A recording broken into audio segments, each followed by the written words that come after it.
Gal sukūrė matyti mūsų muziejai. Diena tokia saulėta ir graži, kai kas sakė, kad jau debesėliai kelia.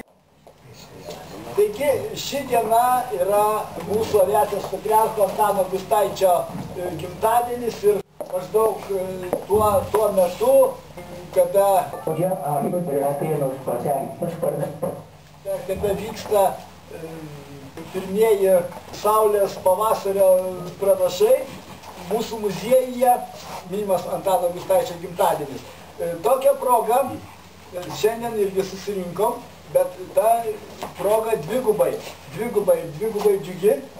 Šiandien mes taip pat įteikiam prieš metus įsteigto Antano Gustaičio medalio apdovanojimus nusipelnusiem Lietuvos aviacijai žmonėm.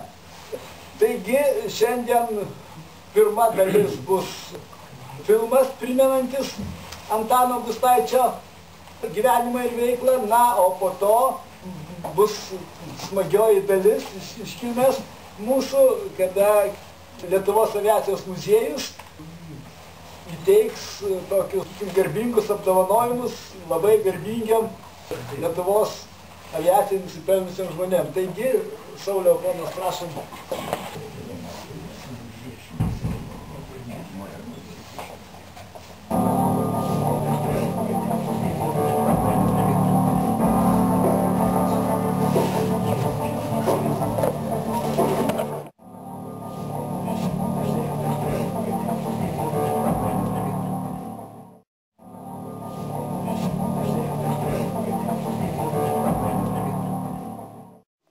Smagu pabendrauti su tiek daug aviacijos istorijai nusipelniusių asmenybių ir dar labiau smagu, kad visa ši informacija, netgi galbūt labiau plati, labiau išsami, taip pat tapo žinoma ir Jungtinėse Amerikos valstijose. Lietuvių išeiviam, nes vienas iš medalio mecenatų, Vytautas Peseckas, apdovanojimo komisijoje atrenka kandidatūras, jas svarsto, na čia žinoma Gyčio, mūsų istoriko Gyčio Ramoškos nusiųsta medžiaga jam talkina, bet tikrai apie jūsų darbus sužino ir Amerikos lietuviai. Nu, o Amerikos lietuviai tokie žmonės, kur tikrai tą informaciją pasidalina. Ir aš manau, kad jeigu jums bus proga viešėti lietuvių bendruomeniai, tai tikrai jūs būsit nominuotas medaliu, tai yra daug šansų, kad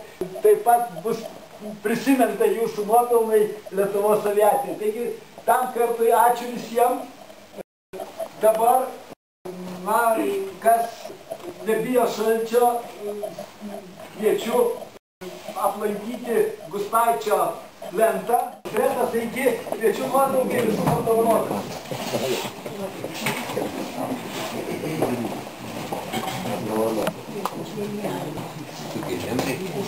Žinoma, su giminėjom irgi. Tai gal pirmą padarom dėl nominantų. Dėl nominantų. Pirmą nominantą.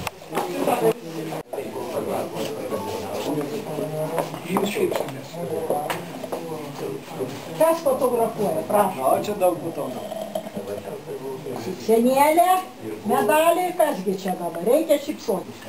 Oi, palaukit, jums.